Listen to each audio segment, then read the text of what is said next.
मुंब्र्यात एका 10 वर्षीय मुलीवर अत्याचार करून धारदार शस्त्रानं तिची हत्या करत तिला 6व्या मजल्यावरून खाली फेकणाऱ्या नराधम आसिफ मंसूरी याच्या घृणास्पद प्रकाराचे सर्वत्र पडसाद उमटत असून संताप व्यक्त होत आहे। भाजपचे कोकण पदवीधर मतदारसंघाचे आमदार निरंजन डावखरे यांच्या समवेत शेकडो नागरिकांनी काल मुंब्रा पोलीस ठाण्यात धडक दिली। तसंच हा खटला फास्ट ट्रॅक कोर्टात चालवून या नराधमाला फाशीची शिक्षा देण्याची मागणी केली। यावेळी आमदार डावखरे यांनी मुंब्र्यातील ड्रग्जसह अवैध कृत्यांचा पाडाही पोलीस उपायुक्त सुभाष बोरसे यांच्या समोर वाचला। मुंब्र्याच्या ठाकूरपाडा परिसरात सोमवारी एका 10 वर्षीय मुलीचं अपहरण करून अत्याचार करीत तिला 6व्या मजल्यावरून खाली फेकल्याची संतापजनक घटना घडल्यानंतर मुंब्र्यात हिंदू संघटना आक्रमक झाल्यात। माणुसकीला काळीमा फासणाऱ्या या घटनेच्या निषेधार्थ मुंब्र्यात शेकडोंच्या संख्येने नागरिक रस्त्यावर उतरले। आमदार निरंजन डावखरे यांनी तातडीने मुंब्र्यात धाव घेतली। तसंच पोलीस उपायुक्त सुभाष बोरसे आणि वरिष्ठ पोलीस निरीक्षक अनिल शिंदे यांची भेट घेऊन त्यांच्याशी चर्चा केली। या आरोपीला फाशीची शिक्षा देण्यात यावी आणि पीडित मुलीला आणि तिच्या कुटुंबियांना न्याय मिळावा अशी मागणी उपायुक्त बोरसे यांच्याकडे करण्यात आली। या घृणास्पद घटनेबाबत लोकांमध्ये तीव्र आक्रोश असून अशा घटना समाजात घडू नयेत म्हणून ठोस पावलं उचलण्याबाबत आमदार डावखरे यांनी चर्चा केली।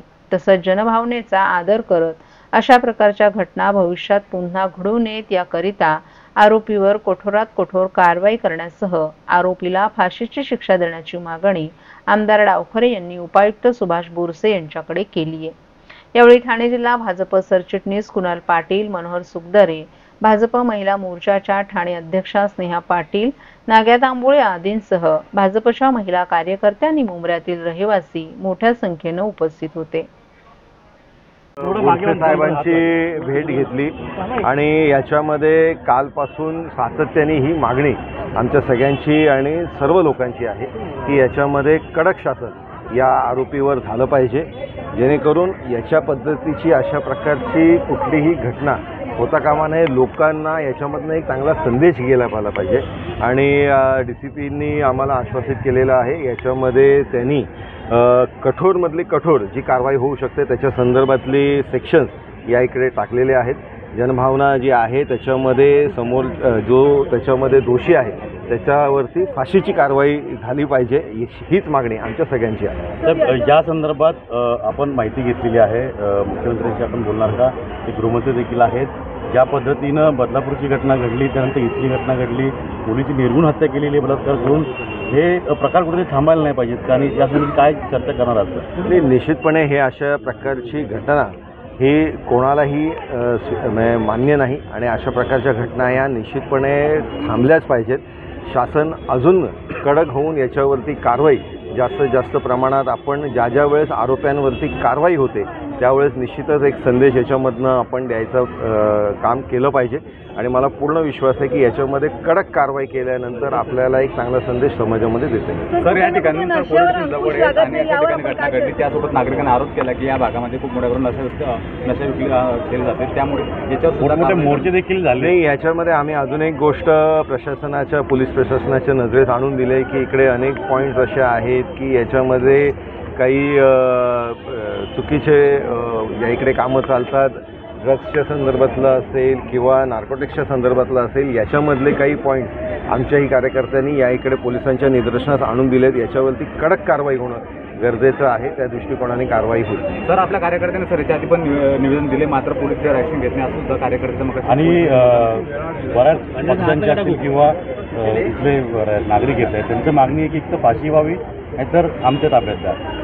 हा संताप आहे। निश्चितच लोकांमध्ये प्रचंड मोठ्या प्रमाणात संताप आहे आणि त्याच्यामुळे फाशीची शिक्षा या आरोपीला झाली पाहिजे हीच मागणी ही सर्वसामान्यांची आणि आमच्या सगळ्यांचीच आहे। सर, मुख्यमंत्र्यांनी मध्ये ड्रग्सवर कडक कारवाईची मागणी केली होती, परत सर यावर कसला अंकुश कशा प्रकारे लावणार होता? याच्यामध्ये जास्तीत जास्त कारवाई ड्रग्सचे जे पॉईंट्स आहे जिकडे या संदर्भातले लोक बसतात त्यांच्यावरती पोलीस प्रशासनाने जास्तीत जास्त कारवाई केली पाहिजे। आता आम्हाला जी माहिती दिली की मागच्या वेळेसपेक्षा आता त्या लोकांनी जास्त पकडलेत, पण याच्या गोष्टीवरती आळा बसला पाहिजे, याच्यावरती एक अंकुश बसलं पाहिजे, त्या दृष्टिकोनाने कारवाई झाली पाहिजे ही आमची सगळ्यांची मागणी आहे। राज्य परिवहन महामंडळाच्या ताफ्यात नवीन बसेस दाखल होणार असून या बसेस स्वतःच्या मतदारसंघात याव्यात यासाठी लोकप्रतिनिधींमध्ये चुरस लागली आहे. महामंडळाकडे बसच्या मागणीबाबत पत्रांचा वर्षाव होऊ लागलाय, परंतु नवीन बस राज्यातील प्रत्येक आगारात दाखल होणं अपेक्षित आहे. त्यामुळे नवीन बस प्रत्येक एसटी आगारात पोहोचल्या पाहिजेत अशा सूचना परिवहन मंत्री प्रताप सरनाईक यांनी एसटी महामंडळाला केली आहे. गेली अनेक वर्ष महामंडळाच्या ताफ्यात पुरेशा बस उपलब्ध नसल्यानं प्रवाशांची गैरसोय होत आहे. तसंच ताफ्यातील उपलब्ध बसेसची स्थिती दयनीय असून खिळखिळीत झालेल्या नादुरुस्त बस राज्यातील रस्त्यांवर धावत आहेत. त्यामुळे त्रस्त झालेल्या प्रवाशांनी लोकप्रतिनिधींकडे नव्या बससाठी तगादा लावलाय. तालुका आणि गावाला नवीन बस मिळावी यासाठी लोकप्रतिनिधींमध्ये चुरस लागली. नवीन बसेसची मागणी करणारी अनेक पत्र महामंडळाला पाठवण्यात आली आहेत. एसटीच्या ताफ्यात स्वमालकीच्या 2640 बस टप्प्याटप्प्यानं दाखल होणार आहेत, परंतु या बस राज्यातील सर्व आगारांना उपलब्ध होणं गरजेचं आहे. यंदा 2640 लालपरी बसेस एसटीच्या ताफ्यात दाखल होणार आहेत. आतापर्यंत एसटीच्या एकूण 251 आगारांपैकी 113 आगारांमध्ये नवीन लालपरी बसेस पोहोचल्यात. या आगारात 882 बसेस दाखल झाल्या असून प्रवासी सेवेत त्या रुजू झाल्यात. तर पुढील 2 महिन्यात सर्वच 251 आगारांना नवीन बस मिळतील असं नियोजन करावं. महामंडळाच्या नवीन बस प्रवाशांनी चांगलं स्वागत केलं आहे. येथून पुढेही अशाच प्रकारे चांगल्या बस प्रवाशांच्या सेवेत उपलब्ध करून द्याव्यात. सर्व बसमध्ये GPS सह CCTV कॅमेराही बसवण्यात यावेत अशा सूचनाही सरनाईक यांनी केल्यात. लोढा MRI प्रकल्पात घर बुक करणाऱ्या हजारो मध्यमवर्गीय कुटुंबियांची फसवणूक झाल्याचा आरोप करत महाराष्ट्र नवनिर्माण सेनेनं आज जोरदार आंदोलन छेडलं. या नागरिकांनी लोढामध्ये घर घेण्यासाठी आगाऊ पैसे भरलेत. यामध्ये गरीब रिक्षा चालकांपासून ते छोटा मोठा व्यवसाय करणाऱ्या महिलांचाही समावेश आहे. या नागरिकांनी लाखो रुपये ॲडव्हान्स म्हणून भरले होते. मात्र बँकेकडून कर्ज मंजूर न झाल्यामुळे घरांची बुकिंग रद्द करण्याची विनंती करण्यात आली. मात्र लोढा बिल्डरने नागरिकांचे पैसे परत देण्यास नकार दिलाय. त्यामुळे नाराज झालेल्या ग्राहकांना न्याय मिळवून देण्यासाठी मनसे रस्त्यावर उतरली आहे. मनसेच्या पदाधिकाऱ्यांनी बिल्डरच्या कार्यालयासमोर घोषणाबाजी करत निषेध नोंदवला. मनसेनं प्रशासनाकडे ही तक्रार दाखल करून कारवाईची मागणी केली असून गरज पडल्यास न्यायालयात जाण्याचा इशाराही दिलाय. या प्रकरणामुळे हजारो मध्यमवर्गीय कुटुंबियांची आर्थिक अडचण वाढली असून बिल्डरकडून त्वरित परतावा मिळावा अशी जोरदार मागणी केली जाते. महाराष्ट्रातील भगिनींना आधार देणारी राज्य शासनाची मुख्यमंत्री माझी लाडकी बहीण योजना. या योजनेअंतर्गत अल्प उत्पन्न गटातील 21 ते 65 वयोगटाच्या भगिनींना मिळणार दरमहा 1500 रुपयांची मदत. अर्ज करण्यासाठी 31 ऑगस्ट 2024 पर्यंत मुदतवाढ. कुटुंबाचं वार्षिक उत्पन्न 2.5 लाख रुपयांपेक्षा कमी असलेल्या महिला पात्र. कुटुंबाकडे पिवळं किंवा केशरी रेशन कार्ड असल्यास उत्पन्नाचा दाखला आवश्यक नाही.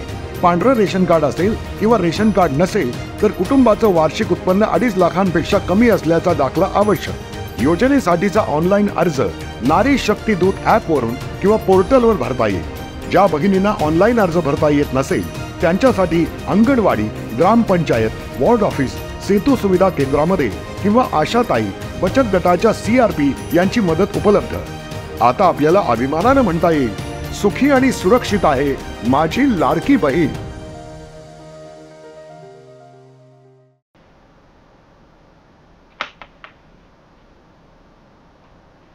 एसटी महामंडळाचे अध्यक्ष म्हणून परिवहन मंत्री प्रताप सरनाईक यांची नियुक्ती करण्यात आली आहे. महाराष्ट्र शासन केंद्रीय अधिनियमान्वये तयार केलेल्या नियम आणि आदेशानुसार ही नियुक्ती करण्यात आली आहे.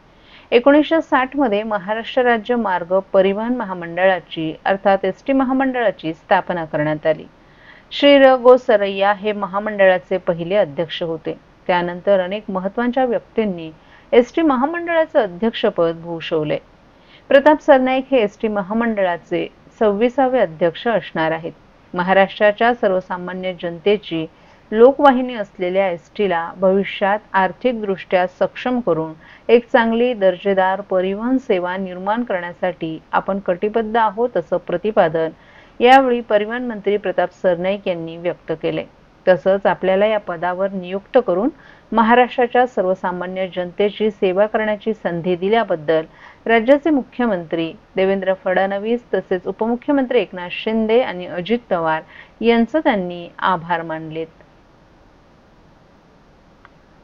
टेंभीनाका येथील जैन मंदिरातून आज महावीर जयंती दिनानिमित्त मिरवणुकीचा भव्य शुभारंभ राज्याचे उपमुख्यमंत्री एकनाथ शिंदे यांच्या उपस्थितीत करण्यात आला। भगवान महावीर यांची 2551वी जयंती आज मोठ्या उत्साहात साजरी करण्यात आली। या जयंती दिनानिमित्त जैन समाज बांधवांची 24 महासंघ भगवान महावीर यांच्या जयंतीनिमित्त काढण्यात आलेल्या मिरवणुकीत जैन समाज बांधवांची 24 महासंघ भगवान महावीर यांच्या जयंती दिनानिमित्त काढण्यात आलेल्या मिरवणुकीत सहभागी झाले होते। गेल्या 4 वर्षांपासून भगवान महावीर यांच्या जयंतीनिमित्त काढण्यात येणाऱ्या रॅलीमध्ये सहभागी होणाऱ्या 24 महासंघांचा समावेश असतो। तसंच भगवान महावीर यांच्या प्रतिमेची सजवलेल्या रथात स्थापना करून मिरवणूक शहरातील प्रमुख मार्गांवरून काढण्यात आली। या मिरवणुकीत ढोलताशा, लेझिम पथक, पारंपरिक पोशाखातील बालक आणि महिलांचा सहभाग लक्षणीय होता। यावेळी एकनाथ शिंदे यांनी भगवान महावीर यांनी दिलेला अहिंसेचा आणि सत्याचा संदेश आजही तितकाच महत्त्वाचा असल्याचं सांगितलं। तसंच समाजात शांतता, सहिष्णुता आणि सद्भावना वाढवण्यासाठी महावीरांचे विचार मार्गदर्शक ठरतात असंही त्यांनी सांगितलं। या कार्यक्रमाला स्थानिक लोकप्रतिनिधी, जैन समाजाचे अनेक मान्यवर तसंच नागरिक मोठ्या संख्येने उपस्थित होते। सामाजिक आणि सांस्कृतिक वातावरणात पार पडलेली ही मिरवणूक ठाणेकरांसाठी आकर्षण ठरली। यावेळी ठाणे शहराचे जनसेवक आमदार संजय केळकर, कोकण पदवीधर मतदारसंघाचे आमदार निरंजन डावखरे, खासदार नरेश मस्के, जैन समाज बांधव, नागरिक आणि पदाधिकारी मोठ्या संख्येने उपस्थित होते। कचरा कोंडीनं ठाण्याची घुसमट होत असतानाच पुन्हा एकदा कचऱ्यानं पेट घेतलाय। गायमुख येथील पालिकेच्या कचरा संकलन केंद्राला काल रात्री उशिरानं आग लागल्याची घटना घडली। या आगीचं स्वरूप मोठं होतं। ही आग आटोक्यात आणण्यासाठी ठाणे महापालिकेच्या अग्निशमन विभागाला शर्थीचे प्रयत्न करावे लागले। डम्पिंग ग्राउंडच्या आत जिथे आगीची तीव्रता अधिक होती तिथपर्यंत अग्निशमन दलाची वाहनं पोहोचवण्यास अडचणी निर्माण होत होत्या। मोठ्या प्रयत्नानं आगीवर नियंत्रण मिळवण्यात यश आलं। त्यानंतर धुराचे प्रचंड लोट परिसरात पसरले होते। गायमुख परिसरात कचरा टाकला जाऊ नये यासाठी येथील लोकप्रतिनिधींनी पालिकेशी पत्रव्यवहार केला होता, परंतु सध्या कचरा संकलनासाठी जागा उपलब्ध होत नसल्यानं पालिकेनं गायमुख संकलन केंद्रात मोठ्या प्रमाणात डंपर रिकामी करण्यास सुरुवात केली होती। त्यामुळे या संकलन केंद्राचं रूपांतर डंपिंगमध्ये होऊन येथे कचऱ्याचे डोंगर उभे राहत आहेत। जंगल परिसर असल्यानं येथे ये-जा करण्यासाठी पक्का रस्ता नसल्यामुळे मिळेल त्या जागेवर कचरा टाकण्यात येत आहे। अशातच मंगळवारी रात्री सुमारे 8:30च्या दरम्यान आग लागल्याचं निदर्शनास आलं। बाळकुम अग्निशमन केंद्राला याची माहिती मिळताच पथक, एक फायर वाहन आणि रेस्क्यू वाहनासह घटनास्थळी रवाना झाले। पालिकेचे आपत्ती विभागाचे कक्षाचे कर्मचारी पिकअप वाहनासह पोहोचले। त्याआधीच वन विभागाचे कर्मचारी तेथे उपस्थित होते।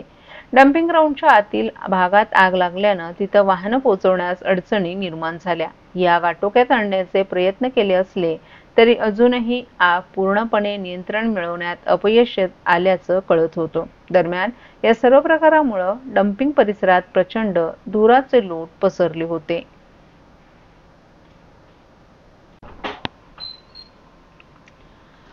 बदलापूर येथील शाळेत घडलेल्या अत्याचाराच्या घटनेनंतर विद्यार्थ्यांच्या सुरक्षिततेचा प्रश्न ऐरणीवर आलाय। या घटनेनं संपूर्ण महाराष्ट्रात संतापाची लाट उसळली होती।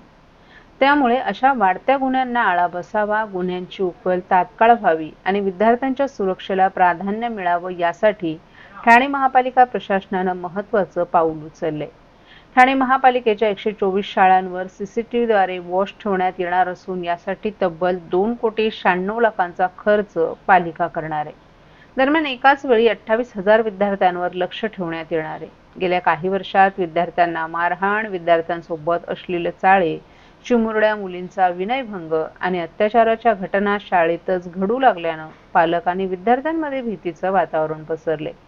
या वाढत्या घटना लक्षात घेता राज्य सरकारनं शाळेत सीसीटीव्ही बसवणं अनिवार्य केलं असून ज्या शाळेत या यंत्रणा नाहीत अशा शाळांवर कारवाईचे आदेश देण्यात आलेत। त्यानुसार विद्यार्थ्यांच्या सुरक्षेला प्राधान्य देत ठाणे महापालिका प्रशासनानं पुढाकार घेत पालिकेच्या शाळा सुरक्षित करण्याचा विचार केलाय। अद्ययावत सीसीटीव्ही यंत्रणा बनवण्यासाठी पालिकेनं निविदा काढली आहे। विद्युत विभागाच्या मदतीने येत्या काही दिवसातच सीसीटीव्ही लावण्यात येणार आहेत। ठाणे महापालिकेच्या 77 इमारतींमध्ये 106 प्राथमिक तर 23 माध्यमिक अशा एकूण 129 शाळा आहेत. या शाळांमध्ये तब्बल 977 CCTV बसवण्यात येणार आहेत. शाळेतील सर्व CCTVचं नियंत्रण मुख्याध्यापकांच्या कार्यालयातून केलं जाणार आहे.